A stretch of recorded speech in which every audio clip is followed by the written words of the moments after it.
What's the most idiotic rule you've ever been expected to abide by?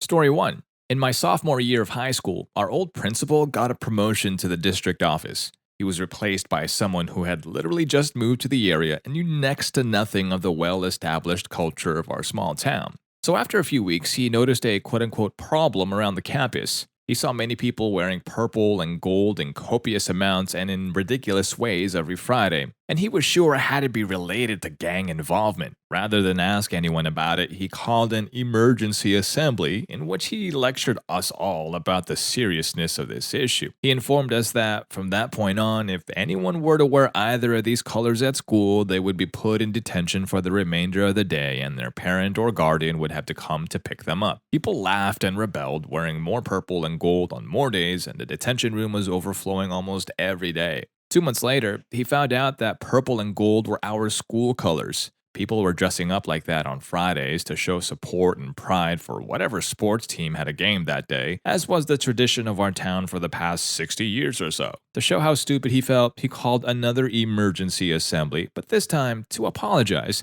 to which he wore a purple and gold clown suit and a dunce cap. Good stuff. Story 2.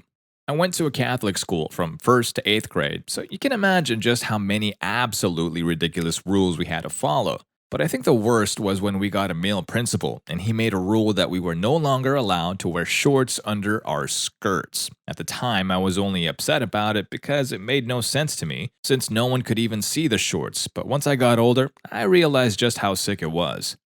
Story 3. I was on vacation with my girlfriend at the time, and her dad had a no peeing standing up rule. Literally, I was not allowed to piss standing up in his house. He said this to me at the beginning of the vacation, and I thought he meant to make sure the toilet seat was down after I used it, since he only had daughters and wanted to protect them or something. So one time, when I was peeing standing up, as any man would, my girlfriend's mom says from outside the door that she can hear someone peeing while standing up. Still taking this as a joke, I admitted that it was me. I then got a 30-minute lecture on how I should obey his rules and not piss standing up. Still one of my biggest moments in a relationship. I was 21 at the time this happened.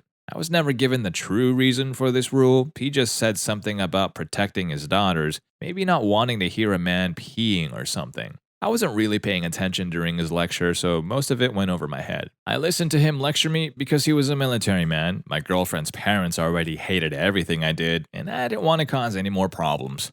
Story 4. I wasn't allowed to watch PG-13 or higher movies, or books, comics, games, etc. until I moved out of my parents' house at age 19.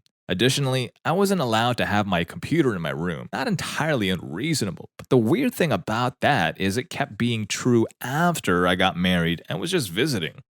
Story 5. At my high school, when someone was late, they would just have the teacher mark tardy on their computer. Now, most students were never more than a minute late. They just couldn't get to class fast enough and would walk in 30 seconds late or so. Our principal had the brilliant idea of instead having a tardy table all the way across the school where students would go, line up, and register as being tardy. If you were late to class, the teacher would send you to the tardy table instead of just marking you late themselves. Instead of having a teacher mark the 1 or 2 people who showed up tardy to their class, you had late students from all classes lining up to register as tardy with only one person to process them at the tardy table. The result was students ended up 15 to 30 minutes late to class because they were waiting in line to register as tardy. The parents weren't pleased, but the principal insisted that it would reduce the number of students who were late overall. Now, I'm not sure if they kept it or not. The tardy table was started just a few months before I quit school. Public schools always have the dumbest rules, though. Make a gun with your index finger and thumb, and it's zero tolerance. But bully the kid, and meh, whatever? Ugh, come on. Story 6. I worked in daycare. We had classroom ratios, say one teacher must be in the room for every 5 children in there. My new boss wanted us to call her when we needed to go to the bathroom and wait for her to come and cover us for the time it took us to go pee. Okay, so this doesn't sound so bad, except we would call her and then she'd tell us to hold it, or she'd say that she was busy with something and would be there in a second, and then half an hour later when we're slinking down the hall to the bathroom, she'd yell at us for being in the hall. She also wrote me up for being too loud. In a daycare, I was singing songs to infants during circle time, and they were all sitting quietly and clapping. She was crazy. Story 7. My high school's cafeteria was too small to legally hold all of the students, for fire code reasons. For this reason, I would eat lunch in the band room. Now, in my senior year, they cracked down on this. The principal called an assembly and announced that all students would be required to spend the lunch period in the cafeteria. At this point, I stood up and said, "Do you realize that that would require exceeding the legal capacity of the cafeteria, breaking the law, and putting students' safety at risk?" The principal responded with, "Well, sometimes you have to make do with what you have." Story 8. I went to a semi-boarding high school. About 10% of students boarded, and new dorms were constructed while I was there. We had a big meeting, and the principal said, "No students of the opposite sex in your dorm room. We don't want anyone having sex."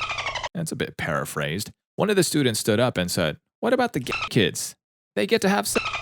So for about a month, the rule was, no students of the opposite or same sex in your dorm room with the exception of your roommate. Story 9. I once took a part-time job from a temp agency at a Toys R Us distribution warehouse where my job was to cut open boxes, place them all on a pallet, and put the pallet in the bottom of the stacks, like large shelves. We were all just extra people they needed for the extra Christmas workload. Met all kinds of interesting people, including an elderly husband and wife who were farmers trying to make ends meet. Well, anyway, the one person in charge of us was an absolute She was a permanent Toys R Us employee. We were treated like and oftentimes we didn't have any boxes to cut open and were made to stand still at our tables. Large but low metal tables with 4 people to stand around and then just do nothing. If we moved around or heaven forbid we sat down on the table, we were screamed at. I guess they thought if we were going to be paid for doing nothing, that we should suffer for it. Standing in one spot for up to 4 hours straight would absolutely kill my back. Now, I've run into a lot of jobs where the rules seem to be just made to punish employees. Oftentimes, it's because of what some bad employees did in the past, and now all future employees have to pay for it. Story 10. When I was in high school, there was a rule that students were not allowed to grow facial hair in any form. And if a student tried to grow facial hair or just plain didn't have the time to shave before getting to class, which started at 7 a.m., he was sent to the disciplinary office, scolded by the vice principal, and forced to shave with a single-bladed disposable razor and no shaving cream.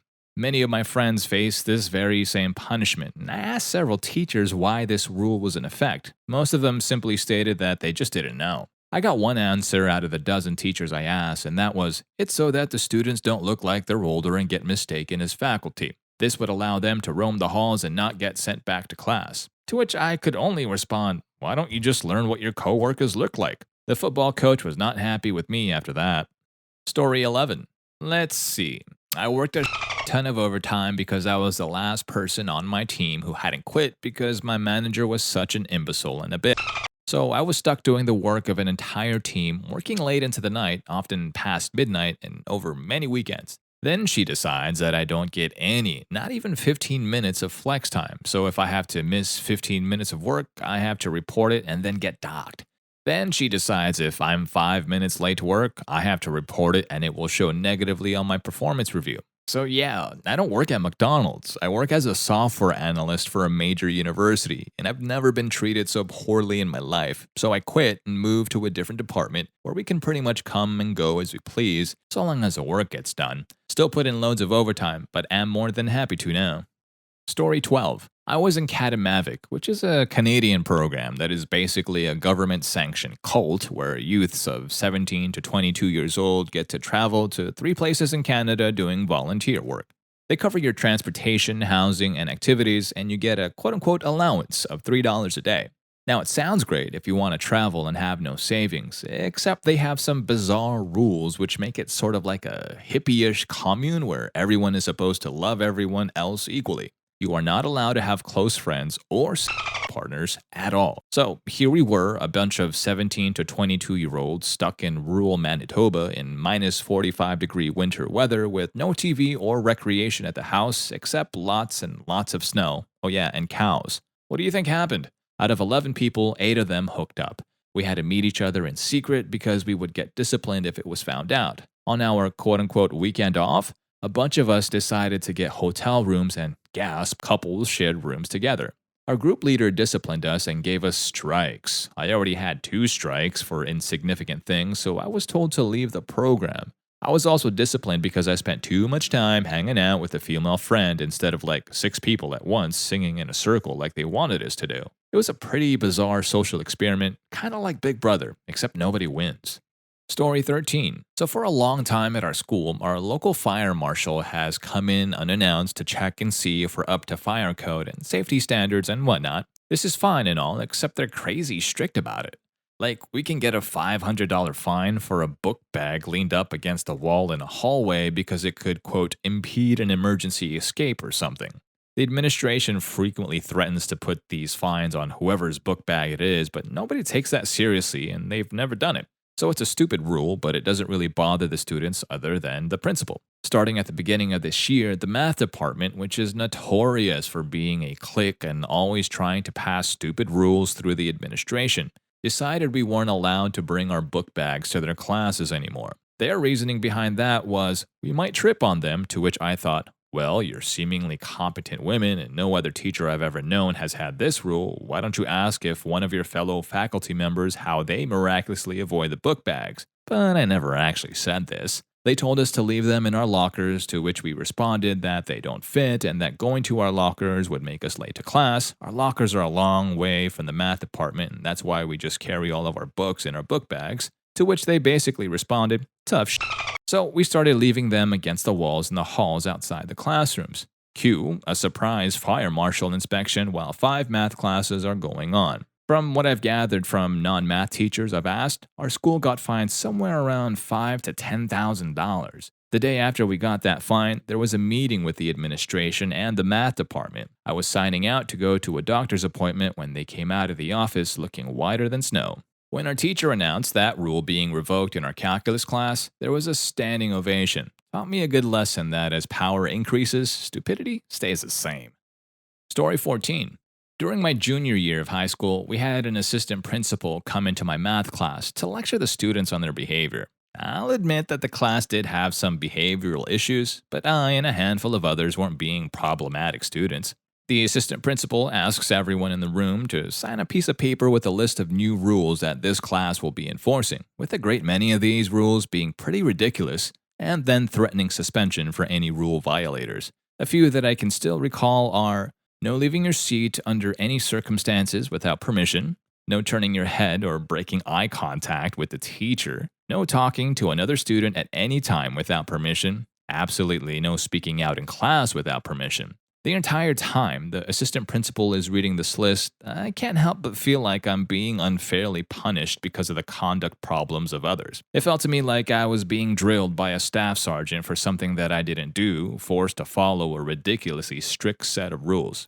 Even though I really wanted to criticize this new regimen, I continued to hold my tongue. Finally, the AP asks if anyone in the class disagrees with the new rules or feels as if they are overly harsh. And my hand shoots straight up into the air and I'm called on the assistant principal. I dramatically clear my throat and proceed to say, please, Mrs. Hatz, tell me if I'm reading all of this correctly. So, in the event that I needed to borrow a pencil from another student, I would first have to raise my hand to get the teacher's attention, then ask the teacher for permission to turn my head and speak with another student, and again, that student would have to raise his hand and ask for permission to turn his head. Next, I would have to ask that student for permission to borrow his pencil. And after, I would have to raise my hand and ask for the teacher's permission to sharpen said pencil. Does that sound about right to you? The class, which had earlier been pretty somber, burst into laughter, and I'm told to immediately report to the principal's office for my statement, and I'm later suspended for 2 days because of it for undermining authority.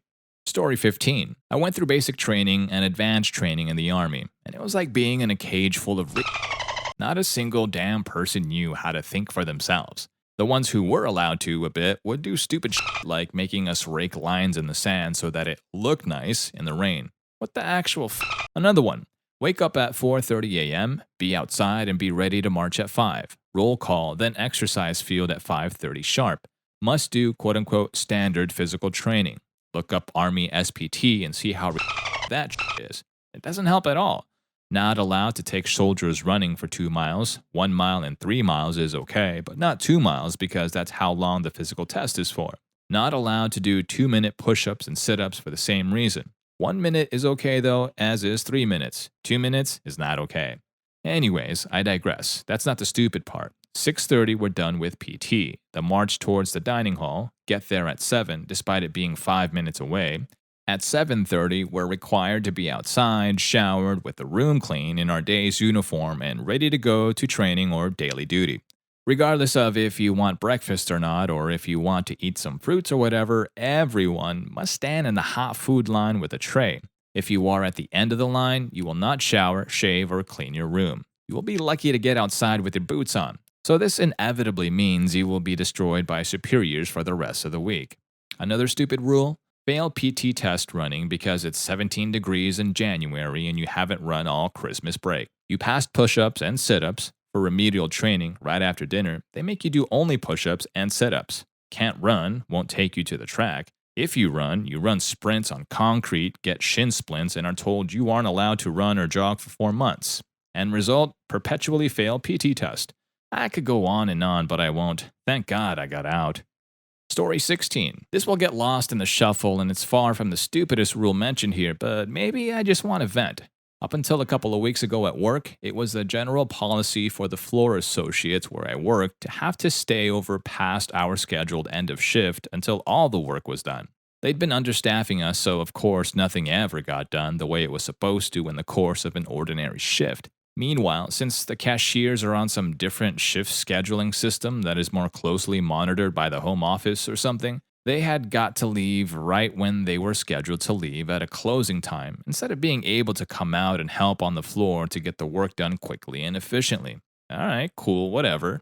I and all the other closing floor associates got a few more hours than we were scheduled every week, and the work got done one way or another. Well, guess what? It's nearing the end of our fiscal year, and for some reason we're over budget on the payroll. So now we must leave at our scheduled end of shift regardless of what still needs to be done. And they have fewer people working each shift, and everyone's weekly hours have been cut significantly. During the holidays, too, at a fairly major retail chain. And they're cracking down on a bunch of other shit that ultimately results in nothing getting done. It just feels like we're getting the shaft for something that wasn't even our fault to begin with. Meanwhile, the managers and corporate folks whose fault it actually was are making exactly zero sacrifices. Story 17. Well, everything my old boss ever let come out of his mouth. We took out the brushes from the sink and threw away the sponges because when you use them, you shock the glasses and that's why they break later. What the f are you doing? Don't pull the beer tap all the way forward, you're wasting beer. He also shined a flashlight on our faces to get our attention and used to point our mouths to what he wanted us to do, with the light in our faces. He forgot to take taxes out and blamed it on us as if we had something to do with payroll, yet he wouldn't even let us count our own tips. Took me in the back and screamed at me because I have GAD, which causes tics, and one of them is yawning. Made me sing on the karaoke nights because, quote, when people go to a bar, they expect that shit. I would never go to a bar where the staff didn't sing karaoke. You don't need a small staff shirt, just tuck that one in. I had a large and wore jeans. I'm a small guy. I looked like a toddler who didn't even know how to dress. I sniffed one time and he sent me home for 4 days. Retroactively lowered my pay. When I questioned him about lowering my pay, he just laughed and said, yeah, you get tips. Find me another job where you even get to have a paycheck and tips, much less get to keep them both. This stupid had only been in bars to run his karaoke show, made some money in radio, and thought he was Duke Ellington. Yes, I quit. Story 18. In second grade, I was told by the then principal that I had to come to her office after every school day and do 10 push-ups for her. Missed the bus every day because of that. In 8th grade, I was told by the principal I wasn't allowed to talk to anyone during recess because your voice is annoying to me. In 5th grade, we were arm wrestling at the lunch table and ended up in what was called the quiet room during recess and had to write, I will not hit people 500 times. Current job. Monday to Friday, we have different managers we can talk to. We don't know who is our Monday manager until Monday morning. This is to increase productivity, but it just creates a lot of confusion. And finally, at my grandma's, don't do that Me. Why? Because I said so. Let's not forget anything that happened in church. Ever.